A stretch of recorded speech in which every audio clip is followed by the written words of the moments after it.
What's going on, y'all? How's everybody? Got a 200 on the bench today. I've only taken a quick peek at what's up. So if you've recently purchased a 200 or you have one that's got a lot of wear and tear on it, these are going to be some kind of typical things. We'll have to get a little deeper because I've always scratched the surface diagnostic wise. And I thought, okay, this would make for some good content. Somebody can learn something. What I have to say is, if everybody wants a 200, but just remember, they're old. This one was manufactured in January of 2005. She is knocking on the door of being 20 years old. So it's going to have some wear and tear issues. But let's take it outside, start it, and I'll show you what it's doing. This is pretty consistent. I did it a couple of times. Full choke with the throttle advanced, butterflies closed. Move it up one.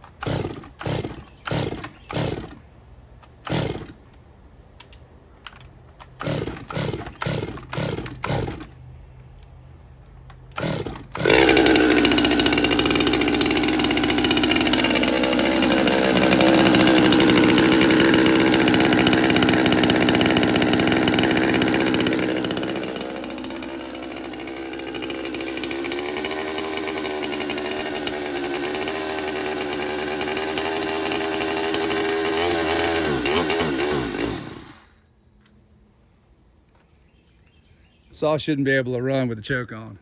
Not these anyway. Okay, I haven't taken anything apart. The rubber cover here for your adjustment screws. What I did do before I took it out and started it, because I feel like, you know, somebody may have been monkeying around with the screws because it's not running right. Your low screw, which is always closest to the engine, that should be one turn out, give or take just a little bit. And your high screw, that should be one turn out from seated, give or take just a little tiny bit. There's your idle speed screw. Here, let me put you in the tripod.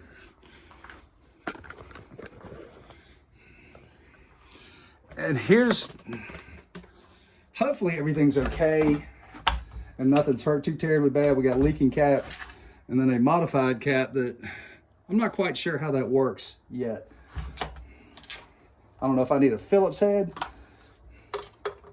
But if we use our little coat hanger tool here and fish out this is one of those cheap, crappy, modified, you know, that is not a fuel filter, my friends.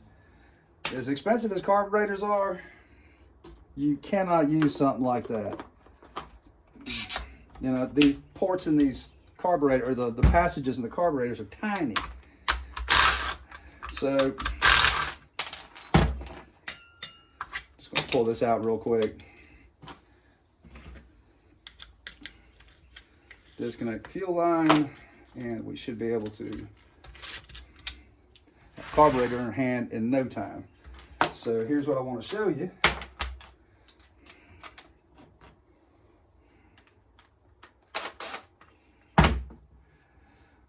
The other thing is once you've reset your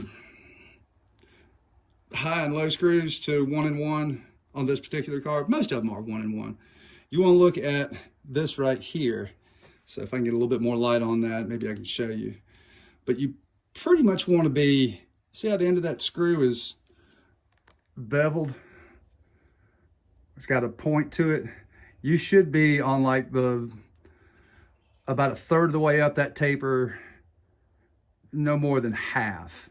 Because what that does is crack open the butterfly and allow a little bit more air in.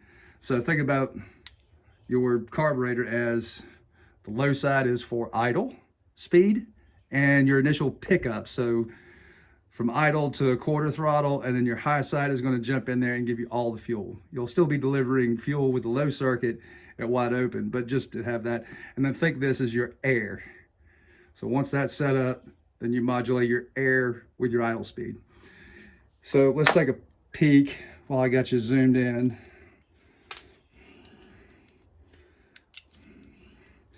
Now, carburetor diaphragm, somebody's put one in here. I don't know how long it's been, but we're gonna put a fresh kit in this regardless.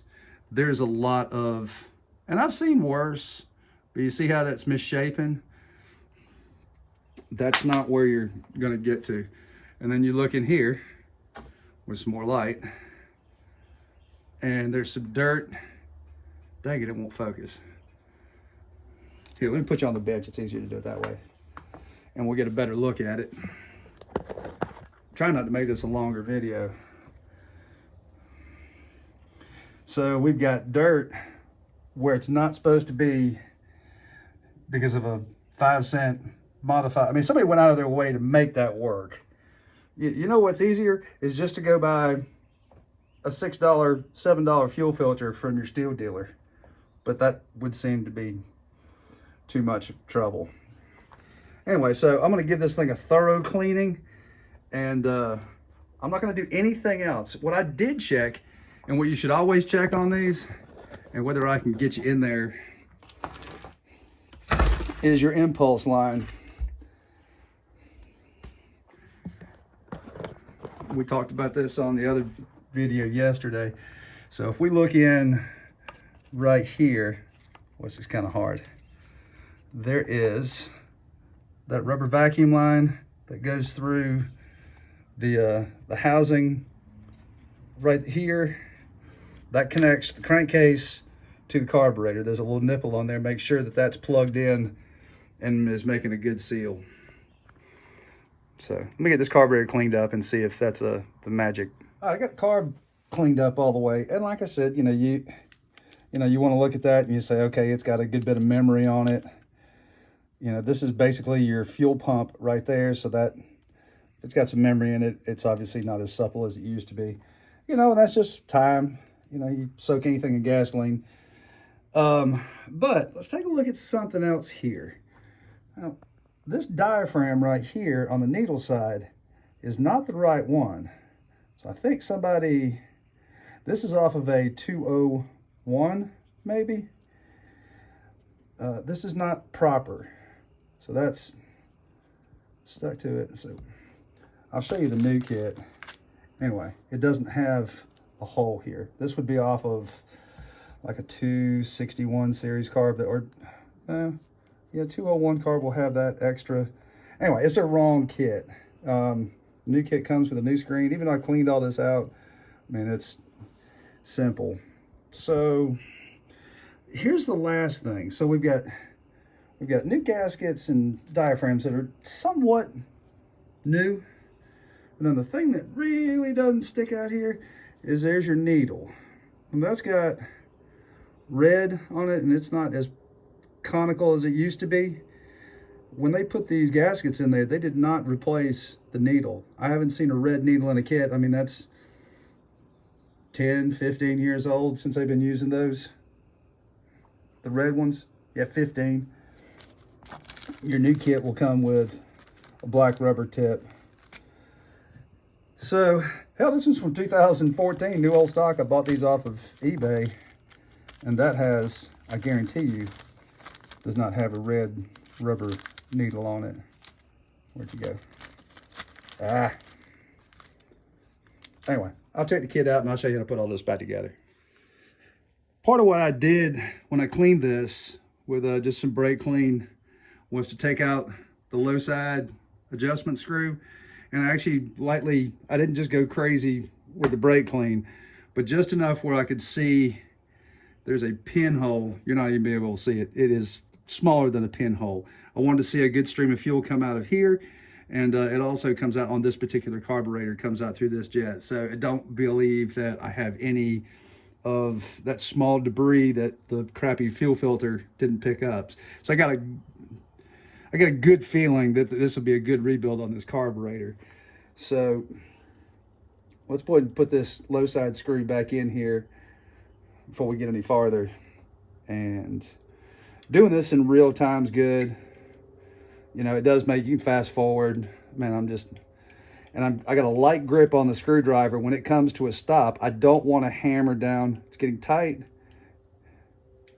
tight, tight. There's a stop with a light hand, because you can actually, if you tighten this up some more, you'll actually dent the end of that needle that's on this low side adjustment screw. And then a half, one. And that's a good place to start. It's usually very, very close. It's small adjustments with these carburetors. Sometimes these kits will give you a spare spring. This one does not have it, so I'm going to have to reuse the old spring. Here's the 2014 needle that's black on the end. Like I said, that rubber stuff. And then your new needle arm and needle rod. So it takes a little bit of skill and a lot less coffee to do that. And I'm just going to use that. A little conical shape one. I'll actually get a real screwdriver out when we get done with this and then hand torque everything down. But while I've got this cinched up. Now, what you want to have is some form of a straight edge.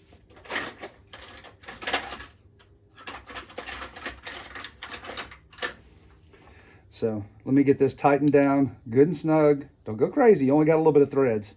All right, that's good. So what I want to see when I put a straight edge across the top of this is that I can just see a little bit of daylight. I'll have to bring it up to my eyes. There's a little bit more. I'm gonna push down on it right there and see if I can't get that to come up. So where are we at? Like I said, tough angle to look at, but that will make sure that's part of installing this. I've had them sometimes will be up a little bit, and you'll have to take this back off and gently bend just the metering arm side down just a little bit. On this side, you want, of course you get extra stuff in this kit. This is the proper kit for the 200s. This is an RB69, and it's used for multiple different applications. These Zama C13s are, and there's only one way to put this on. So you'll notice right there, there's a hole in the diaphragm. They try and idiot proof you, so everything should fit normally.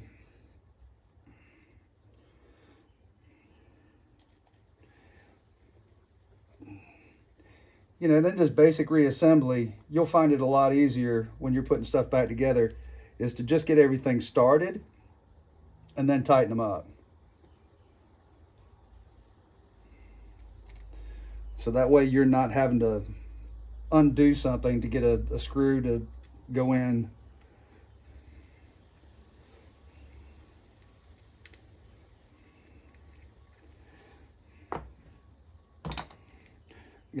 And that's about the hardest part of doing a carb rebuild, and know when to do it or what to look for. Sometimes when you say, hey, I need you to tune my carburetor, a lot of times it's, the carburetor's pretty forgiving. I mean, if it hasn't been tuned properly, or, there's a huge swing in temperature.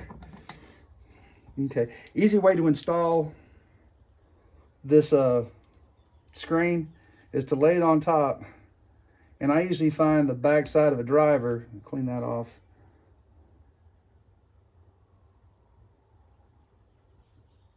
And then just push down, make sure that's seated. That's about the easiest way I know to get that in there.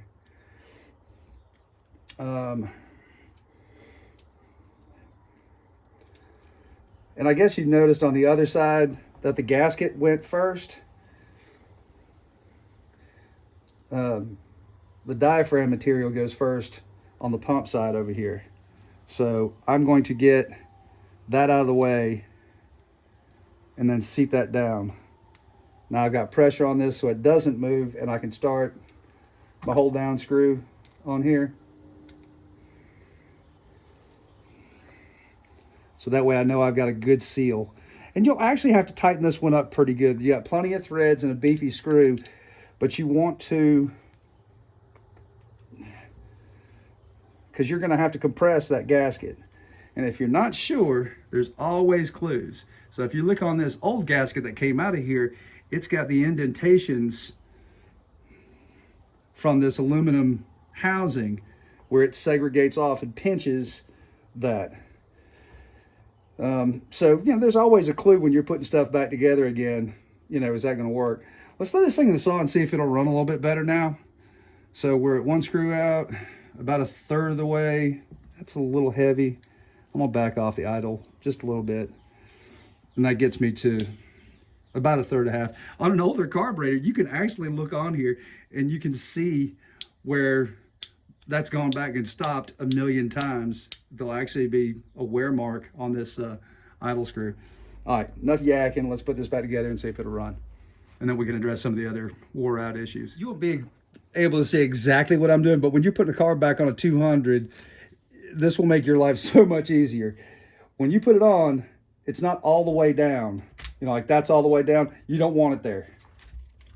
Back it back out about halfway. I want you to give a little bit of throttle, which picks up your throttle rod right there. And clear that. And now you can get it. If you there's no way it's not going to let you. This is part of the idea of once it's in place, it can't come out. So make sure the carb's not all the way base down. Just a little tiny bit of trigger, maybe a quarter throttle, just to lift up that rod. And then you'll be able to snake it in its little resting home. All right, hopefully this will crank on the 5th pull from a dry carburetor. That's a good sign that everything's doing what it's supposed to.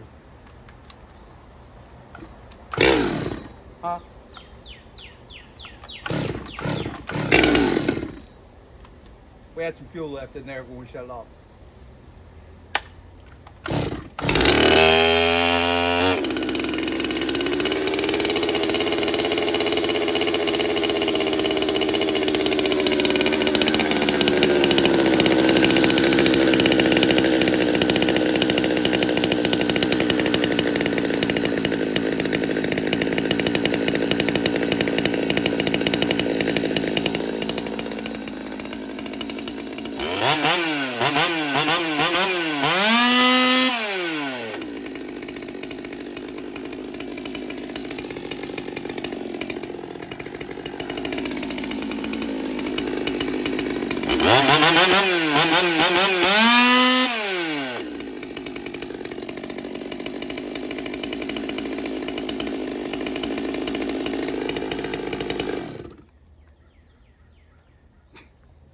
Damn, won't miracles never cease.